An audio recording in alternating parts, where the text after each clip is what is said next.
So this is the third session, and this is about longevity landscape and industry. Basically, so there was one of the key takeaways was that there's a lot of bad incentives in the longevity industry, and this is sort of an overview of how and why it happens. We will go through the main institutions involving in longevity and longevity research in biotech, including academia, NGOs, the governments, the pharmaceutical industries, and startup and the funding landscape. So I guess we have Alexandra. Okay, thank you very much. So this is more of a kind of a couple of slides. So don't expect like 20 slides to kind of go over what's kind of available in academia. So this is a map that Joe Pedro put together way back in the day of like who's who in kind of aging research, and mostly these are all academia.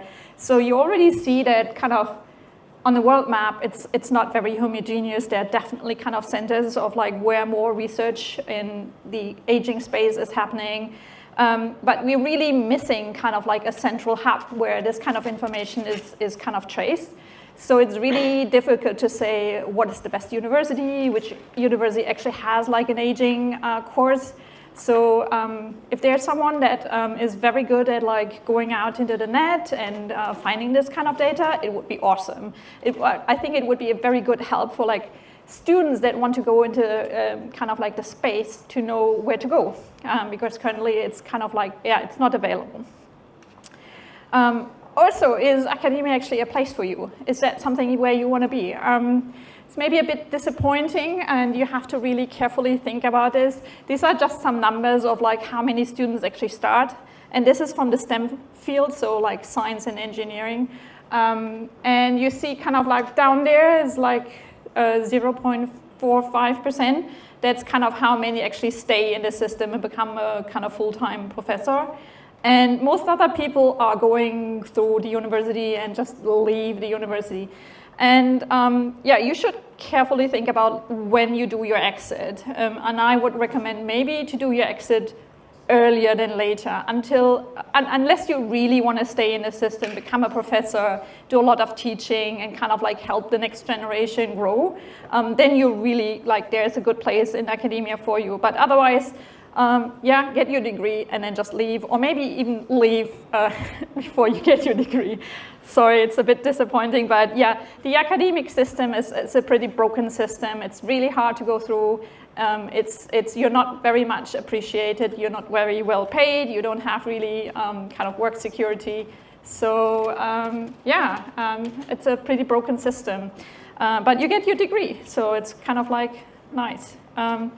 Also, if you look at like time actually spent on research, if you love research, again, like the higher up in the system you are, the less of it you're actually doing. You spend most of your time in some form of like community meeting, gremium, like management of the system, and not really actually kind of doing research. So again, like if you want to be very active, academia is not a great place to be unless you're kind of like excellent in getting funding in, and then like kind of like buy yourself out of the system and out of teaching. And how much funding is going in? Not a lot. Kind of like specifically in the aging space, this is just some slides I stole from Spanner, actually showing kind of how little the budget is in kind of like aging research, and that's kind of like looking at the basics, the aging biology. If you would look at like intervention, it's probably so small that the number disappears. So it's a tiny kind of field. But on the positive side, it is an established thing now, kind of aging, you can study it.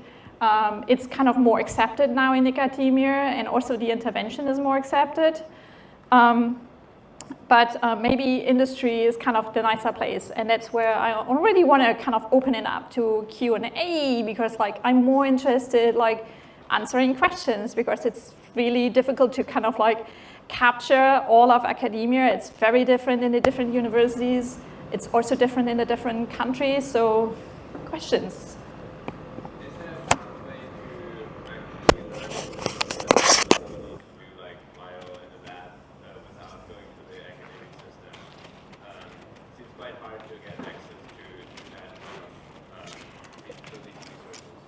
So if you are, so he asked, is there another way of like getting into like wet lab based research if you want to avoid the university? Join a startup or create your own startup. That's the way to do it.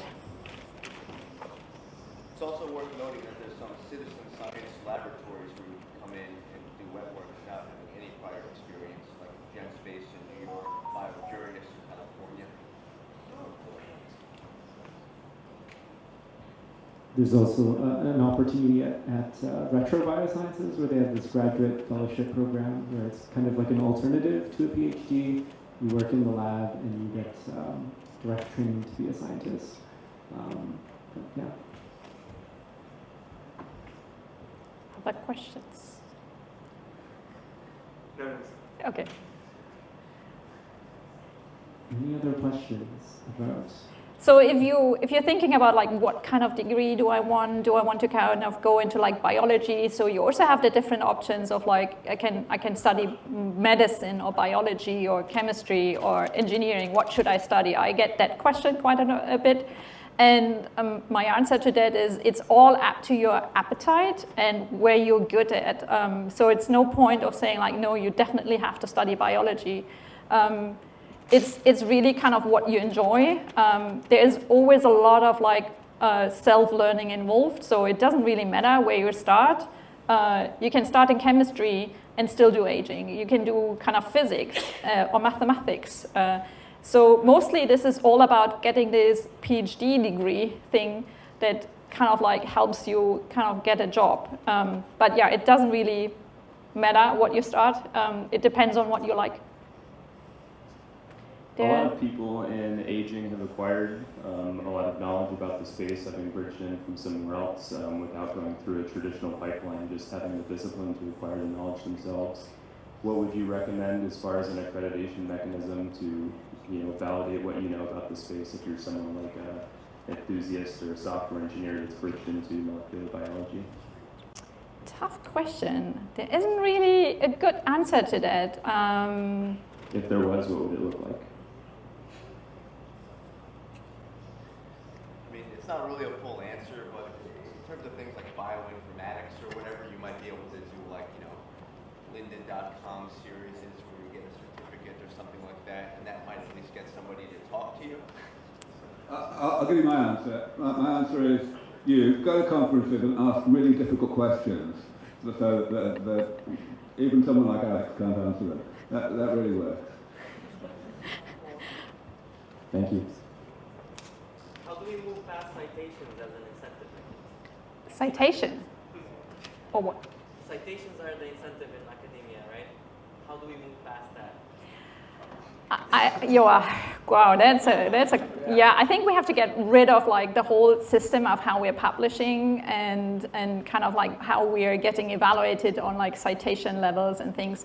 I think we have to kind of change the whole system of like how data is presented. It needs to become more like a live thing that lives in the internet and is validated by how many people are using it or giving it a thumbs up. Something that is more representing how useful this research is.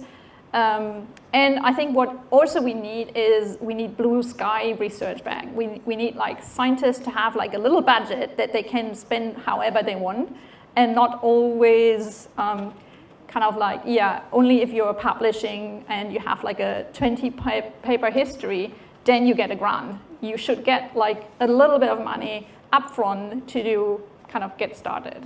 And I think in the past that existed, and people trying to get that back, somehow we have to get that back and help people do the research they want to do and not what kind of like gives you a nice citation.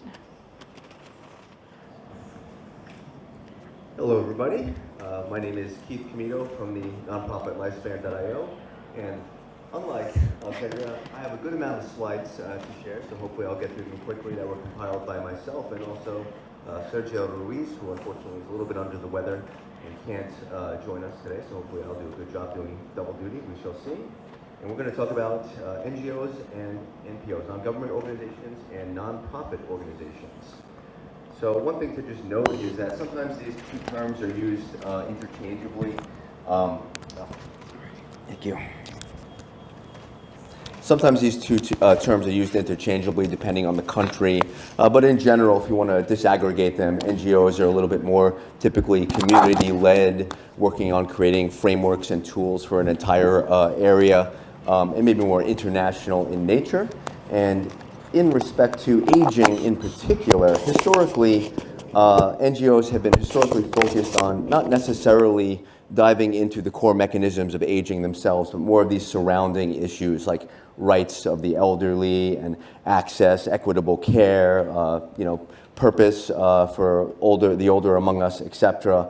And here's a good, splash screen of a bunch of NGOs, international and national, that you can, take a look at later and investigate. But I want to move on pretty quickly from this to just note that and nonprofit organizations, in contrast, tend to be a little bit more narrow in focused, and they can focus differently depending on what they're wanting to do. So, for example, some of them might focus specifically on education or research or advocacy, or be purely grant-making organizations. Some of them might do inducement prizes to try to galvanize the crowd, or incubation of ventures, etc. And up on the screen, here's just some organizations in our field that you're welcome to investigate later. There's tons more, so this is just a representative example. But many organizations in the field touch research in some way, whether that's granting to research projects or doing the research themselves. You might have other subsets that are focusing more on like education and advocacy and galvanizing the public. Others might be doing political advocacy, slightly different types of organizations, like the 501c4 organization instead of a 501c3 in the US.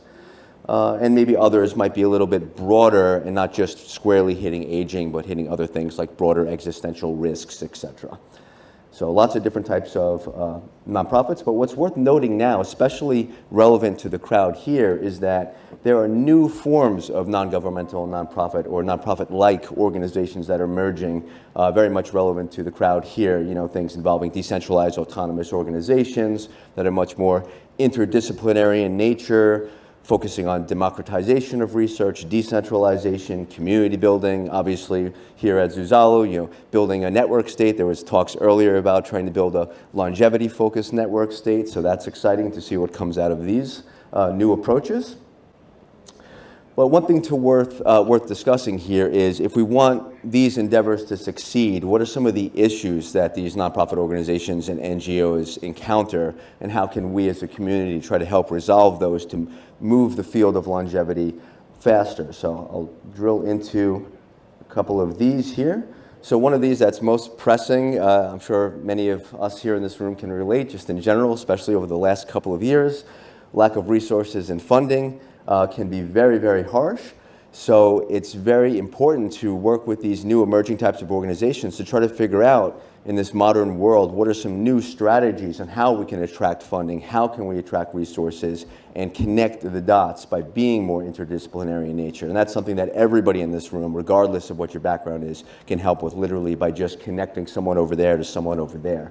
So definitely realize that there's not enough money in the space. That's not the only problem, but we need more, especially for the value of what could occur if we can succeed in the mission. The cost-benefit ratios are very favorable, right? Another thing to be aware of is that there can be a sense of competition amongst other, various organizations, or some also with for-profit. If someone's going to open source a clinical trial to do something, but there's companies out there that might be trying to charge money for a product, how does that work? So again, I'm just moving through this very quickly, but I think we need to talk to each other here. And one just kind of comment in relation to this that I've noticed a lot of is duplication of effort don't get me wrong, competition is good, but I think we all should really try to reach out to each other, and instead of everyone trying to do everything, try to identify the one or two things that you can do amazingly and figure out how to interoperate with everybody else, or figure out how you can plug in to an existing nonprofit instead of making the 8th identical nonprofit, right? And another one that I'm sure will be a topic repeatedly brought up here at this event is the idea of how do we message to the public in the correct way, especially in diverse communities like this, which is kind of interesting, where half the people at this conference want to live 100 more years perhaps, and the other half think that the world's going to end in 3 years. So how do you bridge those gaps with storytelling, with dialogue?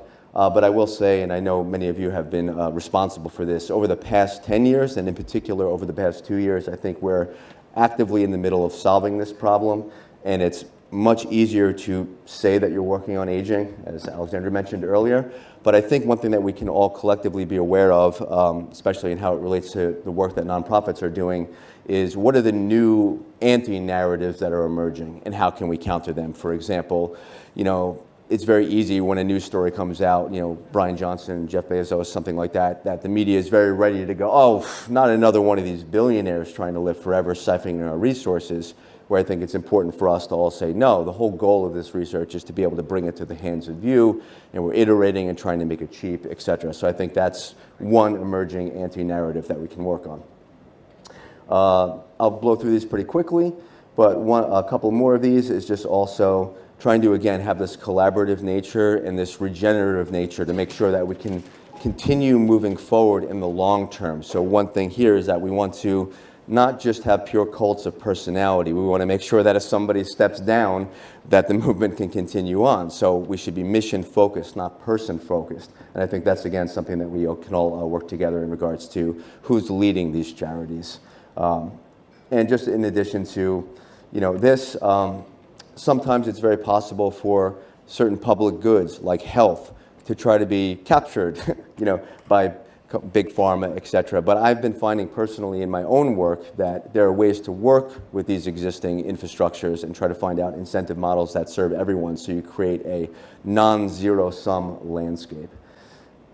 So some strategies here, I think, to help us all move forward quickly is to analyze the entire field of longevity as if you're like a military commander, and this goes for each individual, identifying which organizations you want to work with.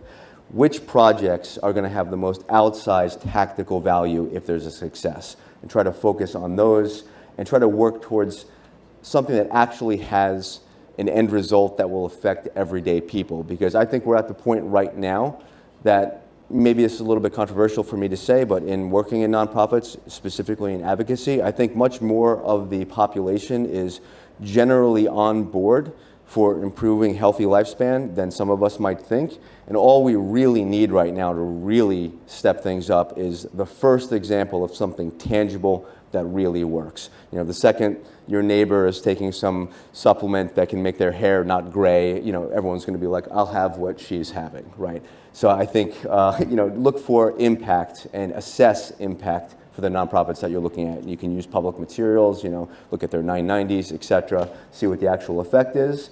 And as a slide from Sergio regarding the Methuselah Foundation, try to have falsifiable goals so that you can be held to account. And as a corollary to that, it's important that nonprofits don't become just concerned with their own survival over the mission. Sometimes it's good to have a goal that, hey, great, if we succeed this, then we're no longer necessary. Great, we won, and then we're on to the next thing. So I think you should also assess nonprofits in that way. Who has a falsifiable goal? And that doesn't mean that charities can't evolve their goals if a key milestone is reached. So now some things to remember, some inspirational quotes here from Sergio, who left these up. So I'll let them sink in. And I'll just have a couple from myself that, there's a quote from Ernest Hemingway in For Whom the Bell Tolls that I really like, where this is when someone asks him when there's a bell chiming, funeral bell, he says, who's the bell toll for? And Hemingway says, or the character says, I am so invested in the good of humanity that when anyone lessens, I am lessened. When someone dies, part of me dies. So don't ask me for whom the bell tolls. It always tolls for all of us, right? So that means on the flip side of that, the positive version of that is that if you can do anything to help accelerate this research, even by a second, regardless of what you do, you will save someone's life. So I think that's very optimistic, very galvanizing. So specifically, how do you get involved? Obviously, donation as mentioned, but don't forget, volunteering is very real. I am pretty sure that I can speak for everyone here that's working in a nonprofit saying that there's not enough hands to do the work, right? And there's a lot of work to be done. So one thing that I would love everyone to be aware of is that whatever your skill is, there is a place for you. Are you a graphic designer, IT person, good at onboarding people onto crypto, anything? Are you great at telling a story? Odds are, whatever you do, you will have a place to help this movement. So don't ever go, I don't know if I'm good enough. I don't know if I have the skills. Even if you have no skills, if you have passion and curiosity, there'll be a place for you in helping this movement. And one last point on that, just kind of like a broader message in terms of just charities in general. Don't overlook the value of force multiplying effects via education and advocacy. Very commonly when someone comes into the field, maybe with some resources and learns about it for the first time, they'll start throwing money at research, which is great. But what is not as easily apparent is if you throw money at the right kind of advocacy, every dollar into that can become $100. To just give one example here, this video with Kors Gesagt, which is one of the largest YouTube channels that the community had worked with, hit like 20 million people and brought in tens of millions of dollars into the field, but it only cost $20,000 to make and maybe a few hours of time writing the scripts. So I think things like this, there are many cases like this that don't forget about the value of advocacy, and on the other side of the slide, how that can catalyze some big wins that can be system changes for the field. So for example, when the World Health Organization put back into its program work a focus on healthy aging, which was not there, but when the community banded together and rallied, then they did. So I think that's very important. Like, don't forget the power of simply your voice. And that's it for the NGOs section. There's still another section on government, but any questions about this? One question on the metrics that you use, particularly in advocacy. How do you kind of benchmark your success? Is it like systematic to do this, or is it like case? Yeah, so this is a very good question, and something that a lot of NGOs are trying to get more codified about. Is the question was, when you're doing something that can be kind of amorphous, like advocacy, like what are your KPIs, basically, right? So, you can do kind of the naive things of like, how many people viewed the video, etc. But that's somewhat naive. You want to do like relational metrics, like what was the engagement rate over that? Not to get too boring in marketing speak, but it's like you build the funnel, right? How many people saw it? How many people watched the whole thing? How many people took the next step? How many people did the thing, donate, etc. And that's how you can kind of assess. That's just one example in terms of like the video initiative. Does that make sense? Yeah. To what extent does particular focus on infectious disease?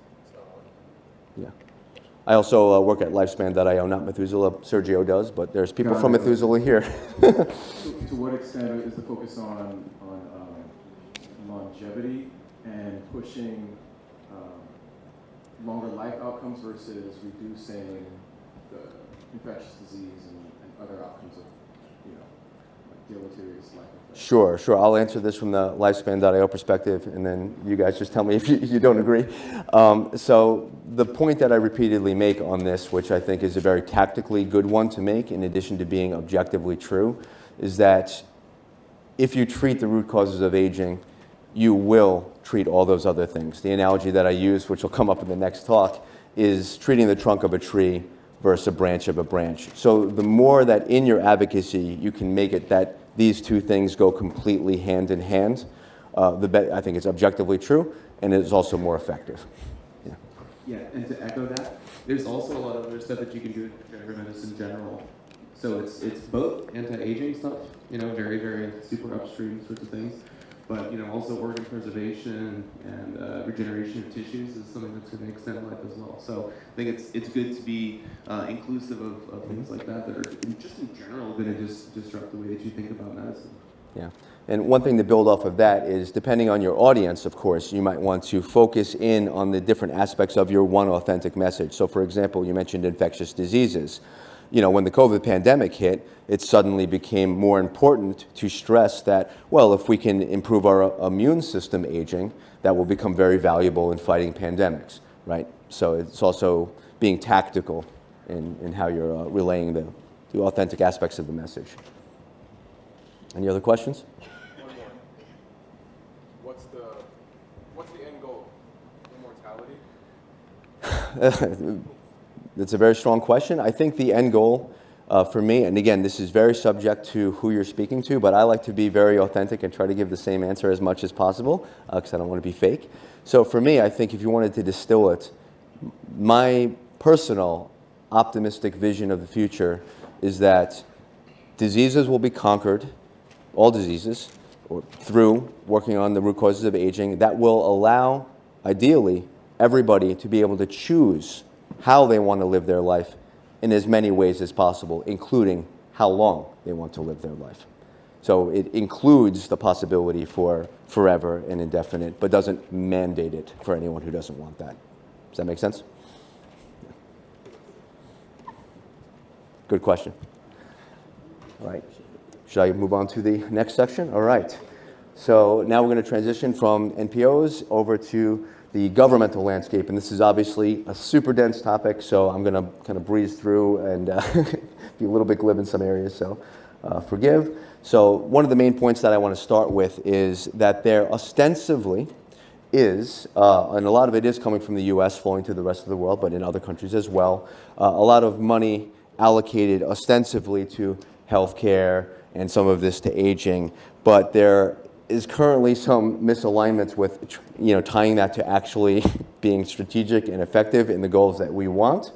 So as I had mentioned in one of the last questions is, I think an analogy that is very useful, and I've been using it when speaking with various government people in government organizations, is you want to think of this as treating the trunk of a tree versus a branch of a branch if you really want to improve the health of the system. So to give you one concrete example of how these billions and trillions don't necessarily translate to what the longevity community wants to see is if you just look at, say, the NIH and some of its subdivisions like the National Cancer Institute or the National Institute on Aging, you might have billions of dollars, maybe tens of billions, I think it's something like 8 going to the National Cancer Institute addressing certain issues, downstream issues of cancer, where the area in the National Institute on Aging that's actually working on things like genetic instability, which is a root driver of most, if not all, cancers, is severely less funded, which doesn't make a lot of sense if your goal is to actually impact a wide swath of the public and actually mitigate cancer. So these are conversations that need to happen, and they are ongoing, and at least from my perspective, I've been finding that some of the people in these organizations like this are amenable to realizing this point and potentially retooling the budget. And it's also worth, when we're having these conversations, and again, another point of seeing your own agency, you can be much more, you have much more agency in this than you think, writing your congressman or whatever your equivalent is, writing the staffers. You can have a conversation with someone who's a potential decision maker more easily than you think. And one thing to stress when you're having those conversations, if you choose to do so, is that there are many more incentives for a government beyond just improving everyone's health or the biology of the health. There's vast socioeconomic reasons. There's other reasons that you might not expect that might be related to the military, things like this. I'll get into this in a little bit. But one thing here that is very clear is that we're having a population demographics problem, right? In many countries, the percentage of people who are older on the spectrum is increasing. Birth rates are dropping. So in many countries that have any kind of, safety net program, Social Security, Medicare for all, things like this, if we do not age healthier as a society, we're going to have a real socioeconomic problem. And this also ties with topics that, there's a phrase that's been used called the longevity dividend, which is basically making these points of this would be vastly in the interest of most countries to retool their budget to prioritize this issue, which I think is a winning point. Very similarly, I'll breeze over this as well, but similarly with pensions and all these kind of issues that have to do with demographics.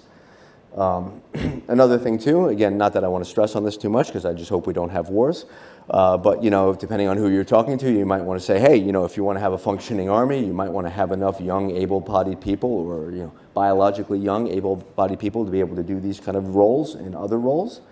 And one last point in terms of the US that's worth noting here as a point of optimism is a new player has entered the field, ARPA-H, which is essentially like DARPA for health. And from the conversations that I've been having lately, in addition or in comparison to things like the National Institute of Health, it seems to be that there's much more of a focus on moonshot projects and thinking that can encompass aging. And there's something that I want everyone in this room to know, and everyone who's watching on video, is I get the sense that there's a large budget allocated to this. You know, a program could be $100 million to run a program for something, but I get the sense that they're still looking for direction, they're still looking for suggestions, they're still looking for people to come in and be those project managers. So, and there's initiatives out there where they're basically putting out a call for, like, do you have a moonshot idea? Submit it to us. I encourage you all to Google this, and if you have a moonshot idea, especially related to aging, submit those ideas, and I'm optimistic that things can move. And just to bring a little bit more of an international perspective here as well, I know that in other countries, things like this are also happening, like ARIA in the UK, and I would like to see this model happen more in other countries. So I think we should also be invested in the success of things like this so that it creates a model for it to happen elsewhere in the world. And as we've talked about before, and many other speakers have talked about, this is like a potential inflection point in the development of, you know, the human race, that if we can really solve these problems, the sky's the limit in terms of reducing suffering, increasing agency, allowing people to do exactly what they want and not being shackled by very painful limitations. So I think this is something, I get the sense that I don't need to convince anybody in this room, but this is one of, if not the most important thing that we can work on as a species. So it's important, it justifies your time, your thoughts, and your energy. One last note here in terms of broadening this out, there's also kind of global governmental organizations like the World Health Organization, UN, etc.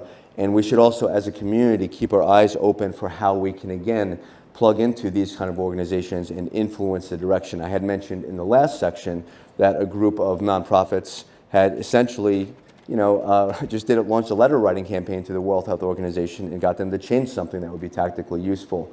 Of course, another conversation that has happened repeatedly here is the changing definition of, like, do we need to call aging as a disease? How is that classification happening? We've got some wins there already, and that's a whole other conversation that I won't get into, but the point is the community, by interfacing with international government organizations like this, you can sometimes help something lead to a paradigm change, or at least in terms of a conceptual paradigm change that paints a roadmap for how granting agencies might allocate funding, etc. So, how can you get involved in that land or that sphere of influence? It's instructive to talk about first what are the issues, and then see what are the solutions that you can be involved in. And I'll go through these quickly. But, you know, one of these here is, of course, you know, as mentioned, the inefficient way that government funding might be spent. And I think one thing, in addition to bandwagoning on new paradigm changes, like I had mentioned with ARPA-H, one thing that's very real, but most people don't think about, is very, very often a researcher might have a problem telling their story. So you might actually be able to help them in a sort of grant writing capacity by just being able to say, let me help you tell them what you do and get funding. So this is something that I think it expands the potential for people to get involved to be much greater than you might think. And as mentioned, you know, in order to get actual legislation changing and things like this, there's also a new battleground of political lobbying. I think I had mentioned earlier, there's a 501c4 in the US and other initiatives internationally. There's caucuses being built in Congress and Parliament, so you can find ways to get involved in that if that sort of politicking is your thing. And of course, as mentioned, especially when you're talking to regulators and legislators, framing is very important. Maybe you don't want to lead with, I want to upload myself into a computer, and maybe start with something a little bit more that sounds reasonable to them, although don't get me wrong, I'm intellectually interested in all of it. Okay, a couple of more of these issues that I'll go through pretty quickly because I think I'm low on time. It's also important to recognize how easily you can get involved from the ground level. So as mentioned, what I had said in terms of the grant writing, the same thing is true of just engaging the public. And the barrier to entry is very, very low here. even if you're not a content creator yourself, you might just happen to know Mr. Beast and be able to connect them to someone, right? So these are very easy ways that we can get in front of a large amount of people, because when you change public sentiment, that's what shifts the Overton window and allows different things to become politically possible, right? So, and the last note here about ultra-conservative, you know, one thing that I think this community could benefit from knowing is very often when I talk at events like this, the kind of knee-jerk perception is that like government agencies are kind of against this sort of crypto rock and roll kind of vibe, and you know, like, oh, they're our enemy. But at least from my personal experience, to a person, everyone that I've talked to, a human being that is actually in these agencies, the reaction has been very much the opposite. It has been something along the lines like, oh my God, you have to do this. We're a little bit stuck in this calcified system, but if you can show us a better model, we'll adapt it, or you know, we'll modify it to it. So I'm actually much more optimistic that we can get a moonshot, that we can get a change to decentralized science if we can just demonstrate a couple of really exciting wins. I'll just skip over these. And again, a couple more inspirational quotes from Sergio, mainly about how we need to act tactfully. So what I'll just say to kind of wrap things up, to bandwagon off of Sergio's quotes here, is that, as I just mentioned, try not to be hopeless, try to be hopeful. I am really optimistic that we're actually very close to catalyzing some very big changes in how the world views longevity and how the governments can prioritize this. And that all starts with you. One thing that I like to say is the first story ever written on, you know, stone tablets in Uruk, which is now modern-day Iraq, is the Epic of Gilgamesh, which is all about the quest to defeat the diseases of aging. And you all, by literally maybe just telling somebody about it, you get to be part of that journey. You could be the one that finishes the first hero's journey of humanity. So that's my call to action. In anything I said, find some way to get involved. We need you. Thank you.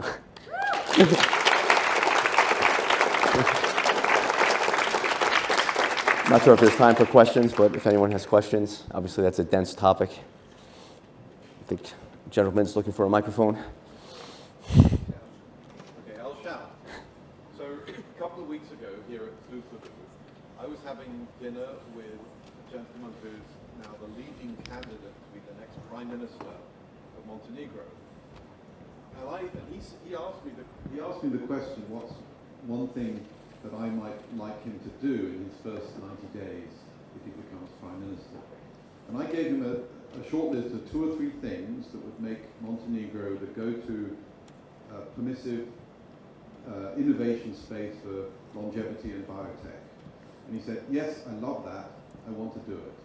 But he said, first, give me the narrative, the story that I can pitch this to the people of Montenegro. In other words, why is it going to be good for them to have the world's top experts on longevity come here and do their stuff? And that's really and I couldn't answer that. So I'd like to ask you and the people in this room, how would we answer that question? Why is making Montenegro a go-to longevity innovation hub good for the people of Montenegro? Yes, great question. I'll take a few quick answers, and then I'm sure a lot of people here have opinions, so I'll open up to the floor. But it's very related to the tree diagram that I said earlier. And I'll first answer this question with respect to the Montenegro people, and then I'll answer the question with respect to the world. Right.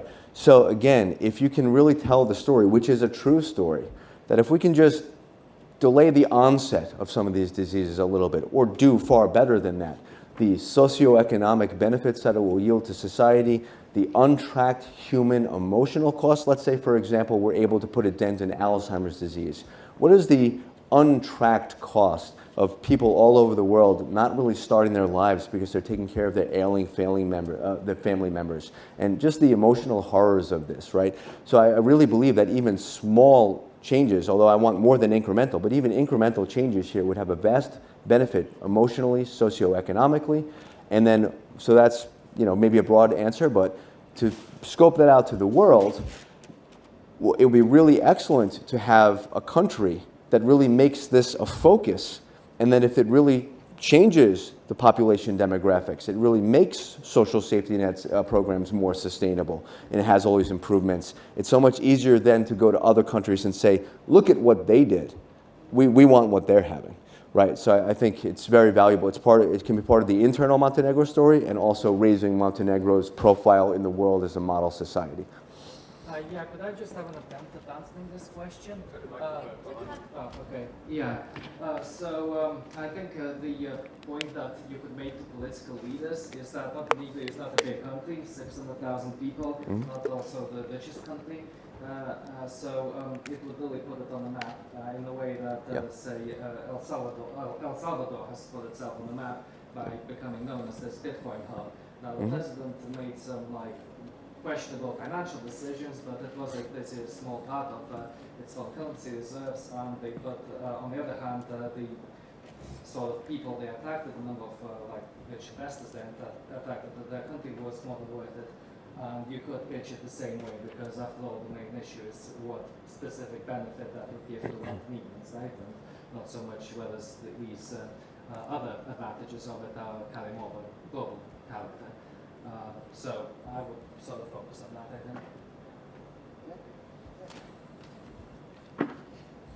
think. Sorry. I have a crack at that. I think you can actually make a very strong narrative around how it's an opportunity for Montenegro to lead and to sort of be at the forefront of some of the most important innovations that you're going to see in the aging space. You can also, and I think this is really important, tie it to the sort of economic and financial benefits you're going to get from actually creating such an industry within the country. And then you don't need, because again, as you mentioned, it's not a very big country, right? So you don't actually need that many people to relocate or that many companies to open shop for these benefits to be actually very meaningful for the community around here, right? And so I think these 2 points are actually quite important. But finally, I think you can also make an ethical case that this is the right thing to do. Because if, as you rightly mentioned, a sort of byproduct of pushing longevity research and all these different topics ahead is that you solve Alzheimer, well, you've actually done us a pretty big favor, right? And that would be, if it's the only thing that come out of it, that would be pretty huge, right? And so I think there is also a pretty strong story around the pure sort of ethical reasons why we want to do that. Just a very quick comment. As a politician, probably having a very, very direct example that's very simple to understand would be the best approach. So a very good example would be Malta. I don't know if you're familiar with the Maltese experience. Obviously, it's a completely different industry. Malta regulated online gambling 15 years ago to attract foreign companies, and the GDP has it's fourfold now than it was 15 years ago. So I think it's a pretty good experience, and a country that's actually a country that Montenegro can relate to, where Malta was 15 years ago. The population is 450,000. So they're really similar countries in many ways. So yeah, I think that's probably one of the best experiences you can put to the table. Yes, I'm going to make a similar, using examples, right? Prior models. Montenegro has the second amount of biodiversity per square meter in the world. The number one is Costa Rica. And I was around back then. So went there 28 years ago.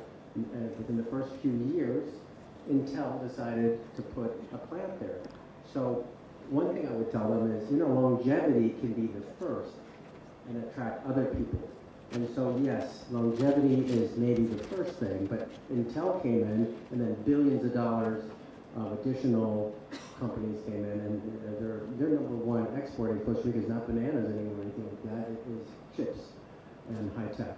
Yeah. So same thing here. I would say, hey, start with longevity, but it's the first step, and use Costa Rica as an example because they have other similarities as well. Thanks. Yes, so to answer, my answer for this question is at the moment there is no public organization in the world who has an official goal of expanding maximum healthy longevity. And so it could be the first country, the first public organization who would do that would be really important, especially because there is, you told us longevity is more important or more, let's say, easy, seems to be more easy to reach convinced than ever.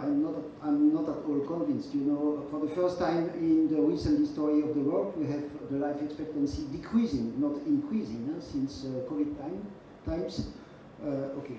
And I wanted also to say two things about NGOs. That's more comment than a question, but two things. First, I think please do not create an organization, join an existing one, because there are about 200 or I don't know what, and the life expectancy of this organization is not very long. And then share really your results, good or bad, because this is important, especially the bad results. To close doors, and you have an organization called Open Longevity, so it should be the goal of each organization for longevity. Great, I pretty much agree with, oh wait, Tina, over to you, yeah.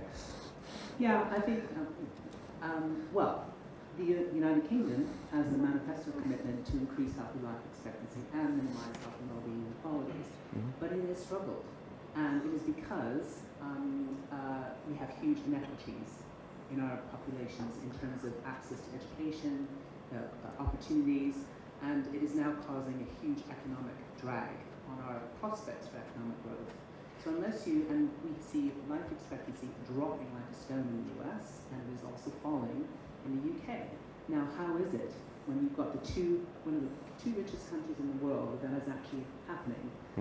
So actually, we have to just, I think in terms of the initial question, it is about making sure that investment in any country will bring jobs. And if you've got really good jobs, that will raise the health of the population. So whatever it is, really good work, really good investment will actually increase the health of the population if they're given access to opportunities, training, learning, all that sort of stuff. So I think we just have to really, so I think it is about, so I think equity is really important. And I think all the benefits and all the amazing stuff that we're seeing in science, in the science of longevity, if you can make sure that that reaches everybody and that everyone benefits, everyone will, the nations will grow and everyone will benefit. So I think, so that I think is really, really important. So I think there is a lot of attention. I think the lessons from COVID have shown that inequalities in society are the main problem to healthy life expectancy, and you know that I think is the big society. So I think we need to take a much more mission-based approach. Missions is absolutely the way to go. If you can align around missions to get everyone to work towards a goal where everyone can benefit, that I think is the big lesson from COVID. So. Yeah, I think that's a great point, Tina, and I agree with pretty much everything everyone said, and I'll just comment on that to circle it back also to a new answer to the original prompt. Yeah, I think this issue, well, first things first, life expectancy has been dropping, but also it's worth noting that's not necessarily due to failings of research. It's, you know, COVID, disease of despair, also mental health struggling, right? So, yeah. Utopia meets dystopia. I was there last week. I was absolutely shocked. Yeah, exactly. In the richest place in the world. Yeah, and as a corollary to that, what you said about movement building, it's important to, I think, take a lesson from Martin Luther King here, which is something that he was saying in his Poor People's Campaign, is that the burdens of an aging society are disproportionately borne by disadvantaged, by minorities, by women, etc. So there's a real way to pair what we're doing with these broader goals, because diversity, equity, inclusion is very important. And that circles back to the original question. This is my first time in Montenegro, so I'm not fully familiar with what is prized and valued here. But the thing about longevity and a healthy life extension is that the issue of health and lifespan is joinable to pretty much any other issue. So my answer now is, what are the things that Montenegrins value most, and find a narrative that joins this to that? And I'm pretty sure you'd be able to leverage that as well. If I can add one thing, that it kind of relates to what you're saying. It was a good segue, but in my time in Montenegro, I've just gotten to meet some people, and I just want to say firstly thanks to this country for welcoming all of us. So thank you so much. But in talking to people from Montenegro, I've learned that it's been a really hard past, and there's been a lot of like war and death, and like families have had a lot of families have seen that firsthand. So I was just going to add quickly, like, I think would be a great pivot of perspective and hopefully goals of like, let's live longer and better and healthier, and maybe rejuvenate some of the hope of people, as long as it's not totally inequitably distributed. So, Yeah. We've got a topic. Okay. Right. Hello everyone, my name is Kia Winslow, and I've been working on longevity for the last 6 years, and I work for BioAge Labs. And as probably many of you here, initially I was interested in longevity, and I did not have any biological background, and I had no idea how to enter the field. So what I did is that I went to one of the talks, longevity talks, and I met there Kristen Fortney, who started a company that time, and I just asked her if she wants interns, free interns. I was working for free for a few months, and after this, I got hired. I was employee number 3, and it's been very fascinating and very fulfilling experience for me. So I would highly recommend to join the field, and it doesn't matter what background you have. I have background in physics and software engineering myself. We'll be talking today about the Pharma and its involvement into longevity movement, or what do they do in the relation to aging research. And basically, there's not much to report. I'm just gonna tell a couple of few interesting stories about that, because all drug discovery market, there's not much has been relevant to longevity yet. And if you look at the pharma companies and number of trials that they run, and it's hundreds, and it's just top pharma companies. They run 100 trials every year, and there's just been a few that were actually dedicated to longevity. And the first interesting story that we have is a story about resveratrol. It was back early in 2000s when David Sinclair actually published a paper. First, he published a paper that he's been screening a lot of compounds in the East. He was very dedicated. There was not much been known about him yet. Nobody knew David Sinclair at that time. And he basically screened a bunch of compounds, and he found a compound that you pour in the Petri dish on the East, and it actually expands the lifespan by 50%. And it was huge. He was very fascinated. He joined Harvard medical school just a few years before that, and he struggled with funding of his lab. So he was very happy about his invention, and a couple years later, he actually published a paper that mice who were treated, obese mice, who were treated with this compound called resveratrol, actually were living healthier lives as a result than the mice that without resveratrol. And that's been, after he published the study, it's been like a sensation. He was at the New York Times cover. He was giving dozens of interviews. Everybody were really keen to hear that, because if usually you go and talk to a scientist and ask something about some drug or their research, what the answer you're going to hear? You're going to hear is that, oh yeah, we tested this in the mice, but with these conditions, and we need a couple more years, and after this we need 5 more years to test it in a clinic, and maybe we can see some result. But what David Sinclair did, he actually said the following: it's close to a miraculous molecule, as you can find. 100 years from now, people may be taking these molecules on a daily basis to prevent heart disease, stroke, and cancer.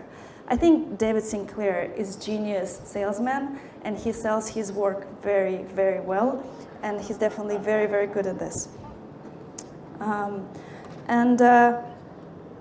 What followed is that he founded a company. Called Certis Pharmaceuticals, and in 2004, and he attracted a lot of attention because the resveratrol, the compound that he found, it actually was one of the compounds that you can see in the red wine. And what can be better? You drinking wine and getting younger at the same time. So it was a very hit story, basically.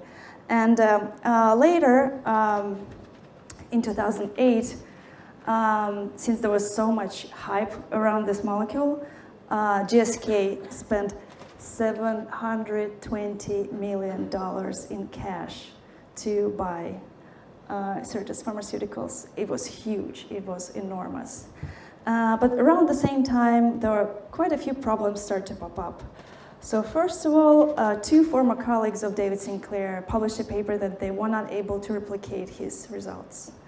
After this, other lab were trying to overexpress SIRT2 gene, and SIRT2 gene is it's an enzyme that resveratrol tries to activate. It was stated that it was activating SIRT1 gene. And the lab who was overexpressing this gene, they actually said that they didn't see any lifespan extension in worms or flies.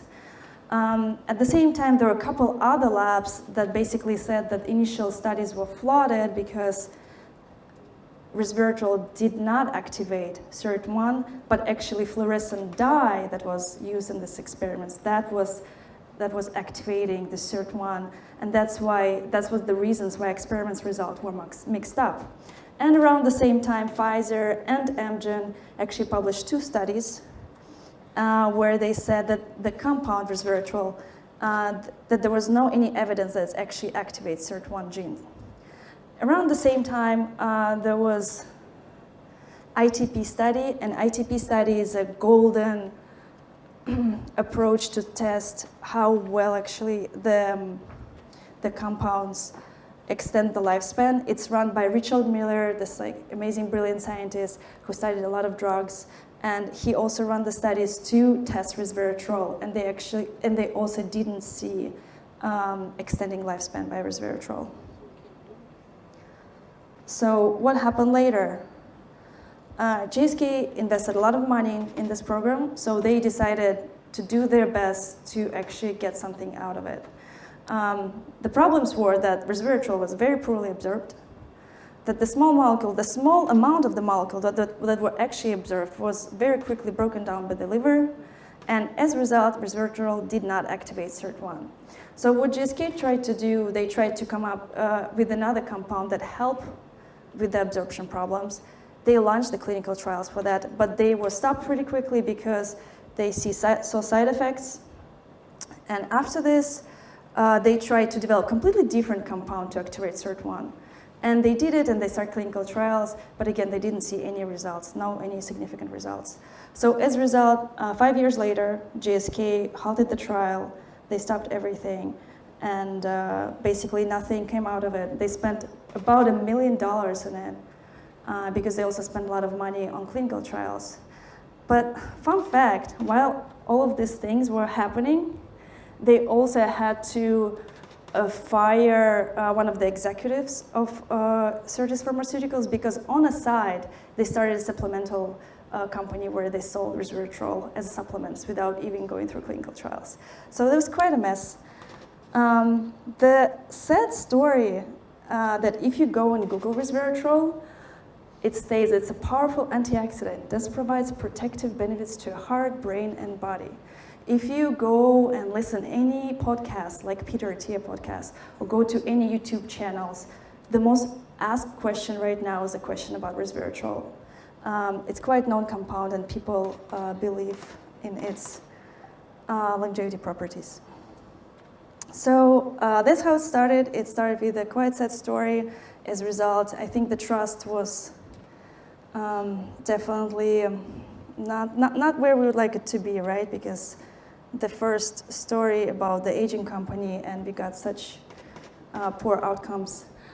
Later in 2013, AbbVie and Calico started collaboration. So basically, Sergey Brin and Arthur Levinson, who's a CEO at Genentech, and he's a brilliant CEO, a great scientist. He was leading Genentech for about 15 years, and he brought the first monoclonal antibody treatments for cancer, and brought quite a few other therapeutics to the market. So they founded a collaboration with Calico. As a result, in total, they invested about $2.5 billion into aging research, and it's definitely went better than resveratrol. What can go worse than that? And but at the same time, they put a lot of money into this, but the outcomes were not that impressive, we would say. And right now they have 3 clinical drugs for oncology and neurodegeneration. At the same time, company have been criticized for its secrecy, so not many people know what's actually going on there. And Aubrey de Grey called them massive disappointments. Yeah, we shall see what's going to come up out of this, but so far not that much. And another story, Novartis and Restore Bio. I think this story went well better than the rest. First of all, they actually targeted the best validated mechanisms that regulate aging. In preclinical species, they went after mTOR inhibitors, and they started Restore Bio in 2016, and they went to IPO, raised $85 million, and when they started this, and they like, okay, how are we gonna validate this? That actually helps with aging. How are we gonna approach it? How are we gonna design clinical trial? And they decided to look at the human aging because they thought that we could modify immune function in relatively short period of time and see the result. So what did they do is that they basically took the influenza vaccine and they tried to validate how administration of mTOR inhibitors affected the effectiveness of influenza vaccine and what's the number of infections you would get after that. And they did it for their phase 2B clinical trials and was successful. And when they moved to phase 3, FDA actually came to them and said, actually, I don't want you to look at the number of laboratory confirmed respiratory tract infections. I would like you to assess how people feel and function. And we don't care was it laboratory confirmed infections or not. So the endpoints was changed, and they went with this endpoint to phase 3, and unfortunately they failed. It's unclear. I would say we cannot make any conclusive conclusions out of this, but it's very sad to see because this pathway is quite promising. And this is another question of how we actually need to design aging clinical trials in order to see the effect. And another company that's been interested in longevity so far with quite modest investments, but quite brave at the same time, it's Pfizer, and they invested $500,000 in VitaDAO. And if you haven't heard about VitaDAO, that's an amazing organization that finances research and development initiatives. And they basically focusing on bringing research, translating it into the practical applications with the goal of commercializing the intellectual property that will be basically produced by those projects. VitaDAO, Lawrence is here, Cat is here, and probably Pablo somewhere as well. So you can talk with them to learn more about that. And I think this is basically, that's it. That's the all stories demonstrate how Big Pharma was interested in the longevity research. They're definitely interested, they're definitely looking at it. Every time when you go to the conference, there will be few representatives from the Big Pharma. They're following what's going on. At the same time, they don't want to be too early.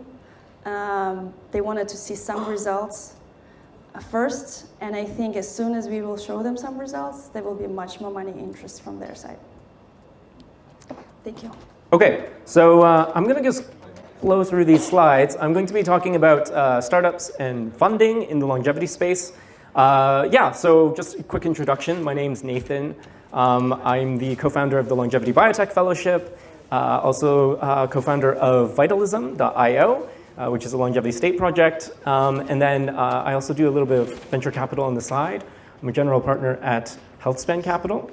And I did some other smaller projects in the space, including Longevity Market Cap newsletter, Longevity List, which is a jobs board for the longevity industry. So if you're interested in getting involved in some sort of way in your career, you can check that out. And then, some other projects like a podcast, Longevity Biotech Show. Okay, cool. So I'm going to try and go through this quickly because we're short on time. But basically, agenda, 4 things that I want to talk about really quickly. 1, the problem of aging. 2, a brief history of the longevity biotech space. And number 3, basically an overview of what the longevity biotech space looks like right now in 2023. And then just some quick notes about the future of longevity. Okay, so let's get started. So number 1, the problem of aging and let's say death. Quick question, audience question here. Who here thinks involuntary death is a good thing? Raise your hand and stand up. Okay, so you think involuntary death is a good thing. Okay, 1 person. Okay, two people think, okay, involuntary death is a good thing. Okay, so for the rest of the people who didn't raise their hand, congratulations, you're not a sociopath. Thank you. Okay, awesome. Congratulations. Congrats. Great. So basically, I want to establish like the moral foundation for working on aging. And I think it really just comes down to if you want to figure out what are the best problems to work on, like how do you do the most good in the world? There's already an established framework for this. It's called effective altruism. I know it's kind of like not in vogue anymore because of embankment rate, et cetera, et cetera, et cetera. Okay, not cool. But I think in general, as effective altruism is like has a good commendable ethos in general. And the way that they try and approach this problem is finding the most effective way to do good by measuring it good in some sort of quantifiable manner. So you might ask yourself, how do I measure like the most amount of good, right? So actually in effective altruism, they try to quantify this by asking, well, how can I save the most number of lives or reduce the most amount of suffering? Now, measuring suffering is hard, but measuring number of lives saved is comparably easier. So let's ask ourselves, if you want to do the most good by saving the most lives, you could ask yourself, what are the top causes of death in the United States? Anyone? Can you raise your hand and just shout it out? Yeah? Heart disease? Yeah? Cardiovascular disease? Yes? Anything else? Cancer? Yes? Anything else? Alzheimer's? Yeah. Okay, awesome. Fantastic. Yeah. So yeah, these are the top 10 causes of death in the United States in 2019 and 2020. And surprise, surprise, most of these have a very strong age-related component. Actually, the 10 leading, and of these 10 leading causes of death, they accounted for 74% of all deaths. Okay, so there's a strong age-related component to all of these diseases and causes of death, heart disease, cancer, COVID as well, age-related, and then even unintentional injuries, falls, that has a large age-related component to it as well. So basically, if you look at these causes of death, these diseases of aging, you'll find that there is an exponential increase in the risk of these diseases as you age. And one could actually think that even though these diseases are very different, they are essentially late-stage manifestations of the general aging process itself. And maybe if there's a way that we could intervene earlier or potentially reverse these processes that happen as you age, we could prevent these diseases altogether before they become deadly and kill you. Okay, so that's basically the gist, right? The moral foundation. But for those of you who don't care about morals or doing good, maybe you're just like a soulless capitalist or whatever, well, longevity is for you too, because actually aging is extremely costly. So just looking at one age-related disease here, Alzheimer's disease, total cost of Medicaid cost of Alzheimer's disease in the US is projected to reach $1 trillion by 2050, so that's a lot. And also the economics, just to follow up on that point, it's estimated that the total economic value of extending, actually that's just healthy lifespan in the US by 1 year is worth $38 trillion. So there's both a moral incentive to work on aging, but also an economic incentive. And so one solution is to create longevity biotech. What does that mean, though, longevity biotech? There's not like a great definition of this, but basically the way that I look at it is longevity biotech is the development of therapies that could treat or prevent multiple age-related diseases at the same time while increasing healthy lifespan. And to do this, you would do that by targeting cellular or molecular mechanisms of aging. Now, just a caveat, there's no real consensus definition on longevity biotech or which companies fall into this categories, which ones are outside of the definition. And I would say like a large part of regenerative medicine and tissue engineering falls into this. Some people disagree. And also there's a whole industry looking at biomarkers and diagnostics, trying to measure aging, which I don't include in this presentation, but other people will talk about these sort of things. Okay, so I'm just looking at interventions, development of therapies to target aging. Okay, so let's talk about a brief history of longevity biotech. I'll just go through this really quickly. Okay, so we can trace the sort of like origins of longevity biotech back into the like early 1980s and 1990s, basically early discoveries in molecular genetics of aging, mostly from Cynthia Kenyon's lab, but also Lenny Guarenti's lab at MIT, and also the discoveries of telomerase by Elizabeth Blackburn and Carol Greider. And basically, these were the first sort of like results that in the molecular genetics of aging.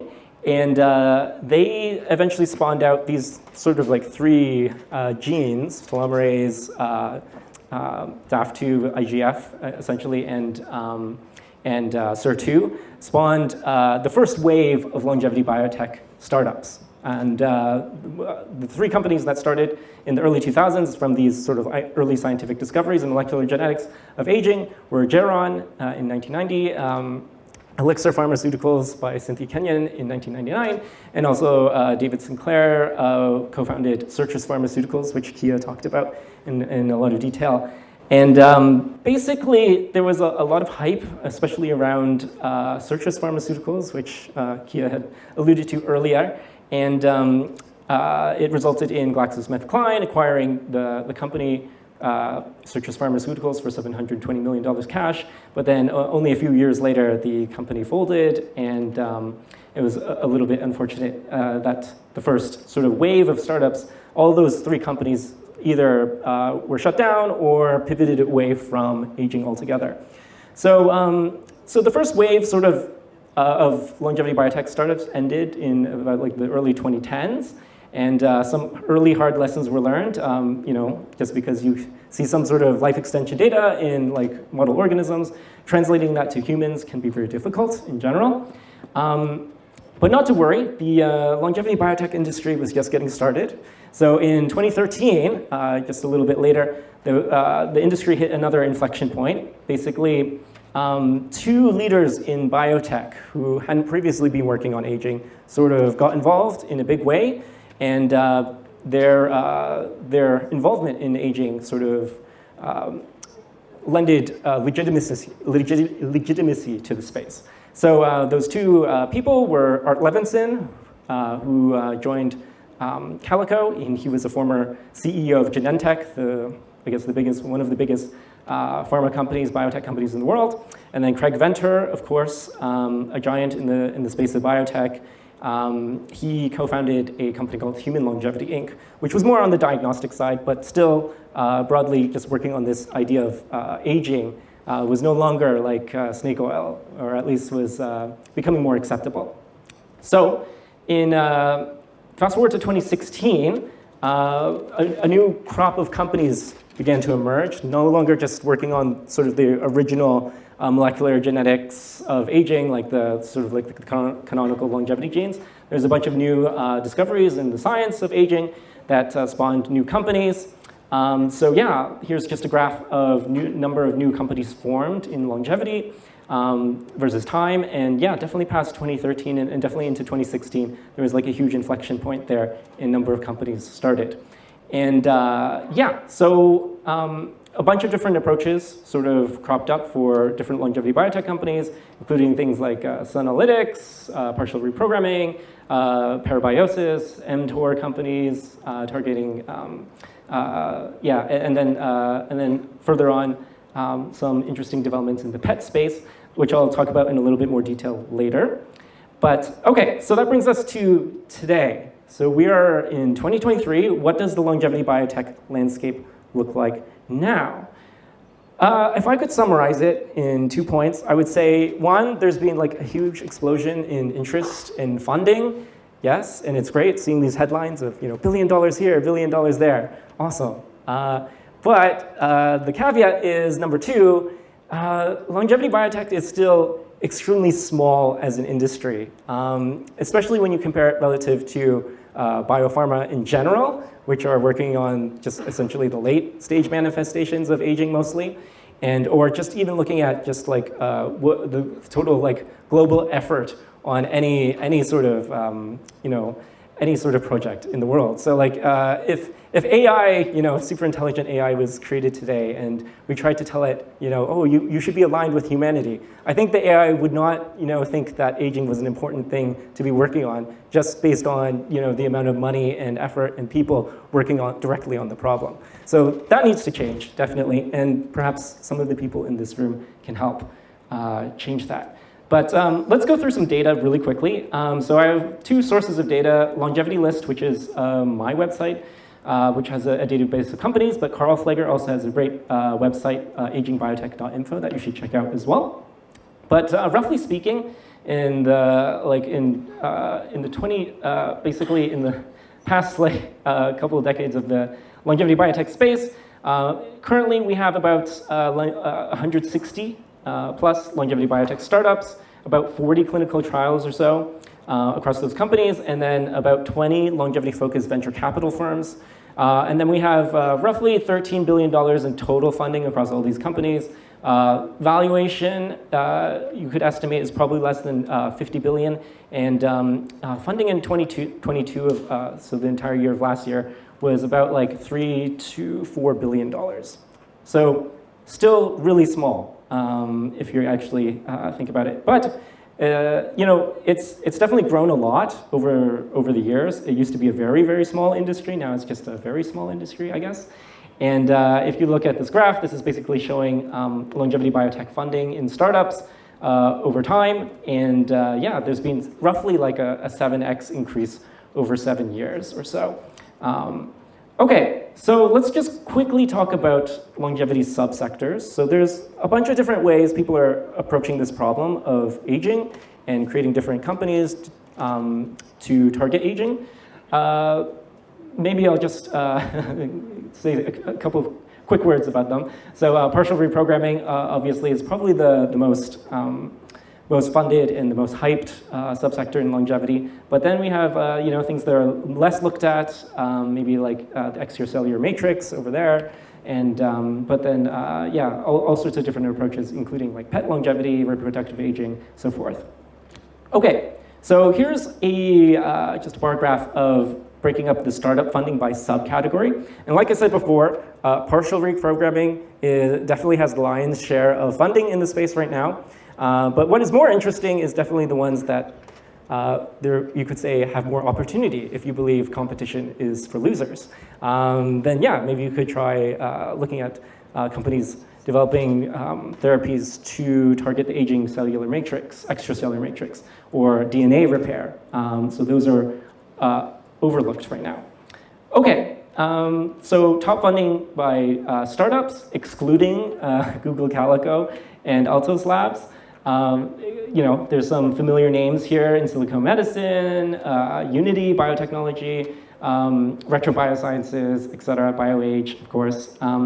But if you look, if you include Calico and Altos Labs, actually there's very much a strong 80-20 going on here.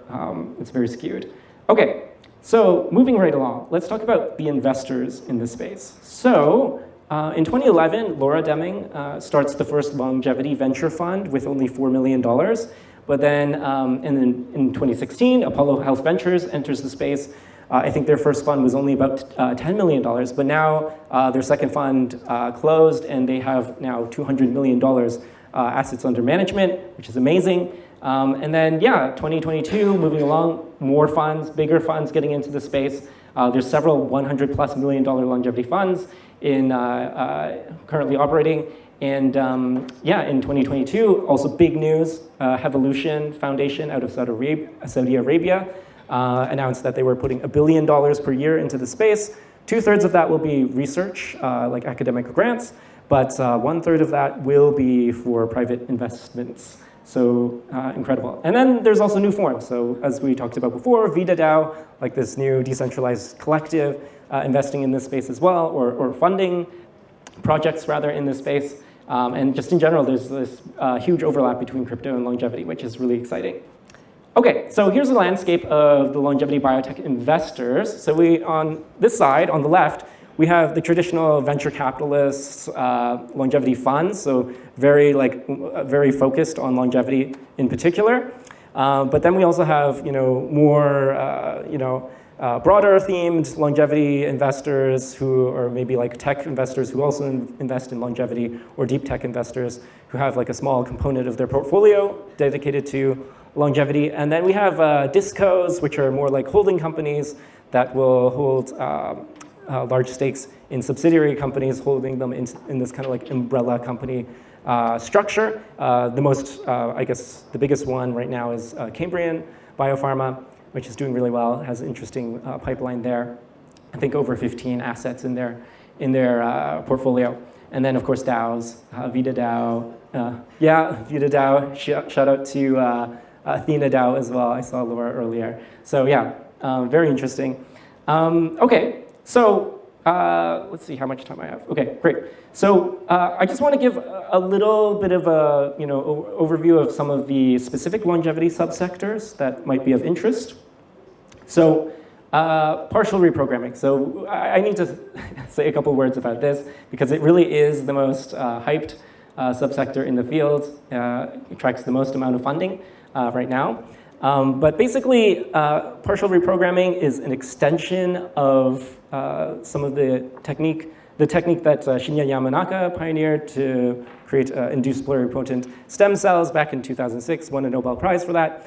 But basically, yeah, Shinya Yamanaka showed that you could express 4 genes, transcription factors, and basically reset the epigenetic state of a cell back to something that looks like an embryonic state that has no cell identity but can be differentiated into basically any cell, right? So you're almost like turning a cell back into its naive state, right? Young but undifferentiated. But in 2016, researchers at the Salk Institute, Alejandro Campo and Belmonte, showed that you could do sort of like a pulsed, sort of transient expression of these same factors, and you could actually reset the epigenetic, turn back the epigenetic state of the cell and make it younger inside an actual mouse, so in vivo, and without losing the cell identity. So you're not going all the way back to an iPSC state, you're just turning back the epigenetic state to a profile that looks younger. And they did this in vivo, so in live mice, and they found that in an accelerated model of aging of this particular mouse model, they could extend median lifespan by 33%. And this was sensational, of course. And yeah, so fast forward to 2021, a bunch of, 2022, a bunch of companies were launched, basically going after this paradigm of partial reprogramming. The biggest, of course, Altos Labs, $3 billion invested, allegedly by Yuri Milner and Jeff Bezos, not confirmed.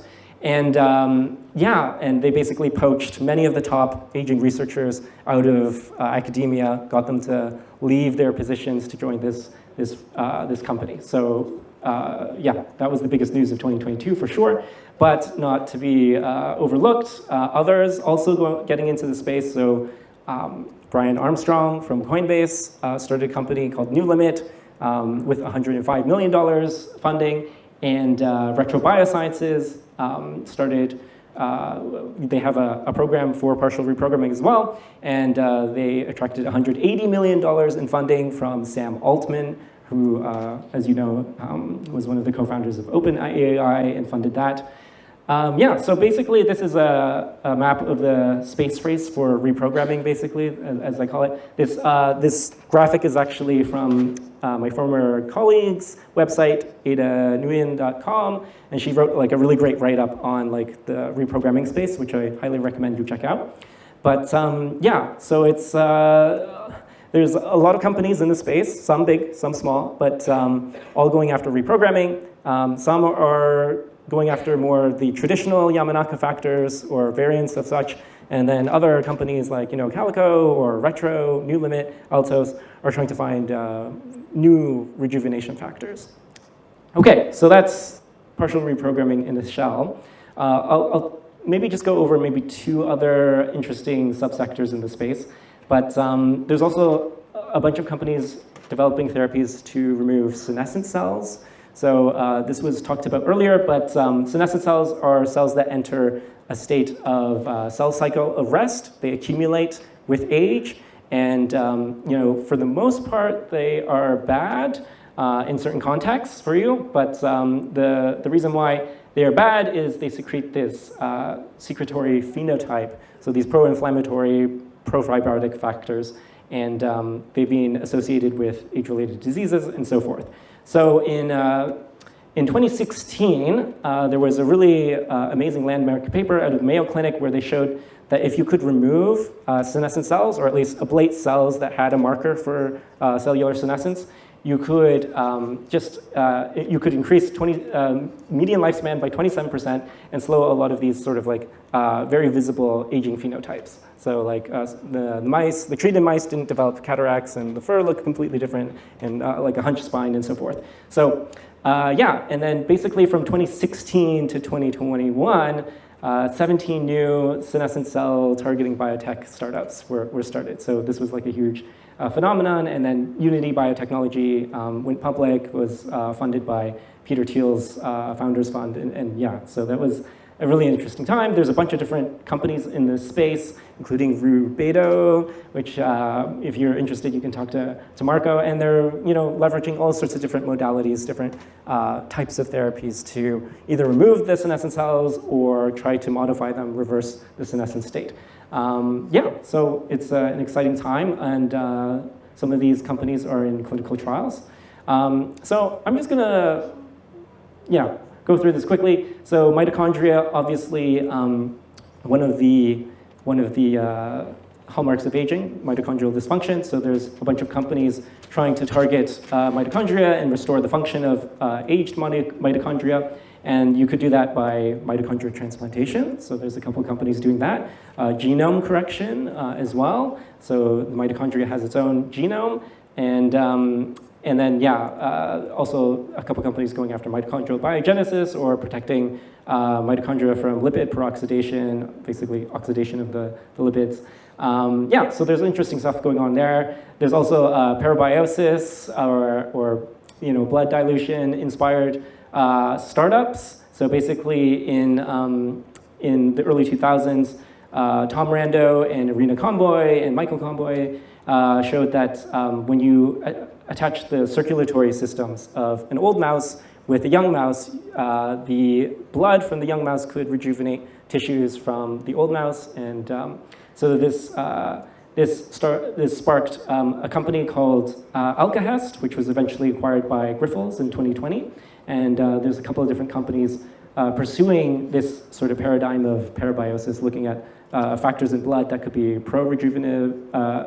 rejuvenative, or bad factors in old blood that could be pro-aging, and trying to remove them.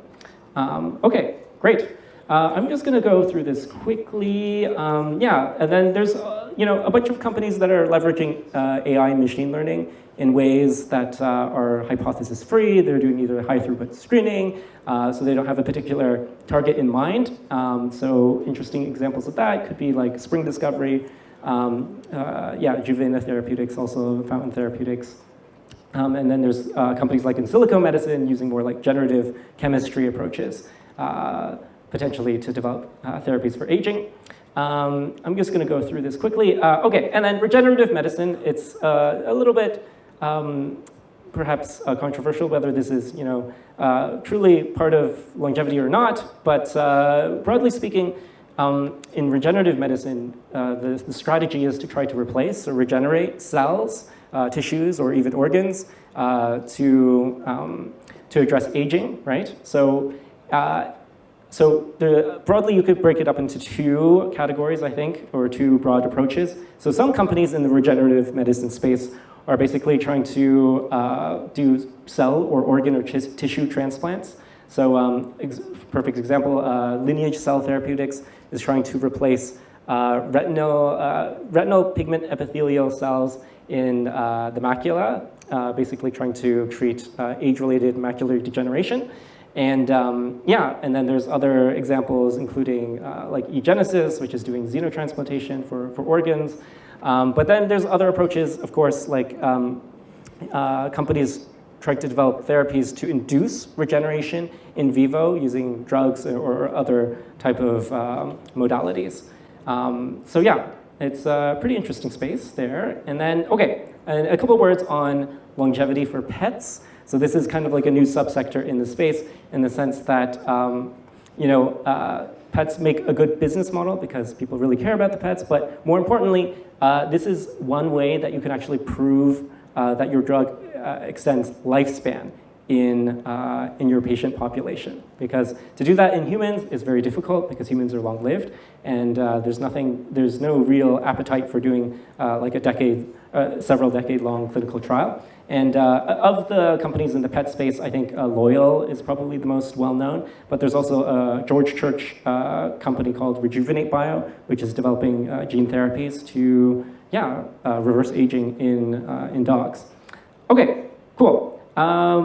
Just going to say that if I didn't mention your favorite subsector, please don't get offended. There's so many different approaches, and of course, the whole biological age clock and diagnostic space, I don't touch on at all, but it's extremely interesting. And then, I'm just going to quickly wrap up with some trends in 2023. So clinical trials are already starting, and are in progress. So most people don't know this. I don't think the general public knows that drugs developed in the context of aging are being tested in humans today. And there have been some positive trial results. So, but that being said, there have been 0 approvals. So nobody has really gotten to the finish line yet. There's just been some positive phase 1, phase 2 trials. So perfect example, BioAge has a muscle aging program.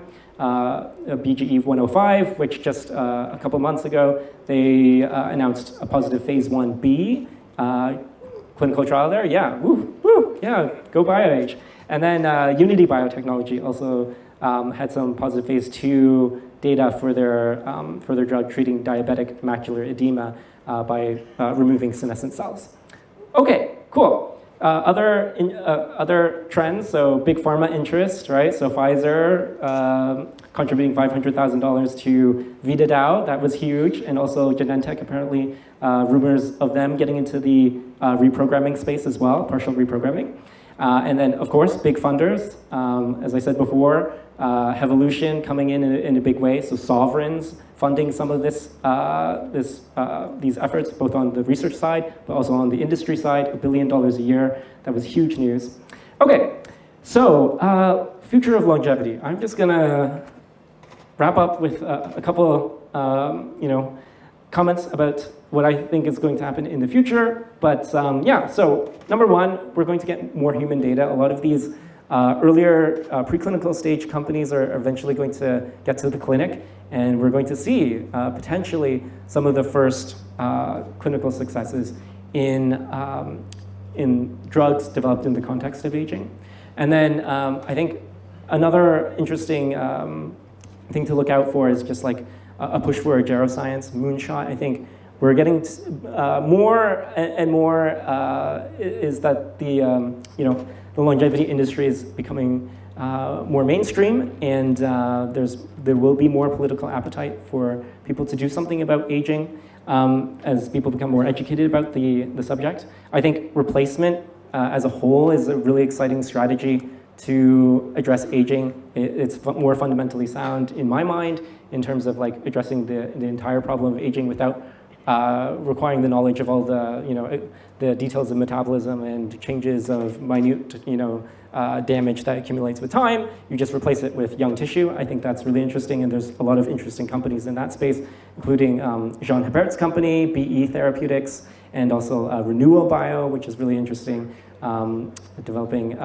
some technology out of the Weizmann Institute. And then, yeah, I think we might also be able to see longevity on the label. So actually drugs that can provably say that they extend lifespan in a family member, a furry family member. And I think that's going to be a game changer for if we can get like a reasonable effect size there. So there's companies like Loyal, but also scientific projects like the Dog Aging Project being spearheaded by Matt Kaberlein and others. And we'll probably get some results within the next, I guess, like 5-ish years from that.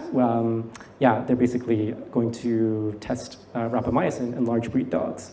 So, okay, so last call to action. Longevity industry is really small, okay? So from a valuation standpoint, it's probably less than $50 billion, right? Pharma, biotech, just the public companies as a whole, the valuation is over $5 trillion, and they mostly work on, just like the late stage manifestations of aging instead of the root cause. And a fun fact, I think the tobacco industry is actually like $500 billion. So actually the anti-longevity industry is 10 times bigger than the longevity industry. So that's what we're dealing with here. So I think it's incumbent on everybody here to really think about what they could do to have an impact on this problem. It affects all of us. And I think there's just like a wealth of talent and creativity in the people here at Zuzalu and in this room. And there's many different ways you can get involved to really push the needle. And because the industry is so small right now, any one person can have like an outsized impact. And so yeah, I just encourage you guys to think about that. And if anybody is interested in making sort of like a career transition or whatever into the longevity space, definitely get in contact with me. I'm a co-founder of the Longevity Biotech Fellowship, and basically we have a program designed to help people navigate this by giving them the context, the connections and community to find the best way for them to have an impact on aging through their career. So yeah, I think that's about it. You can check out our website at longbiofellowship.org, and that's it. Thank you.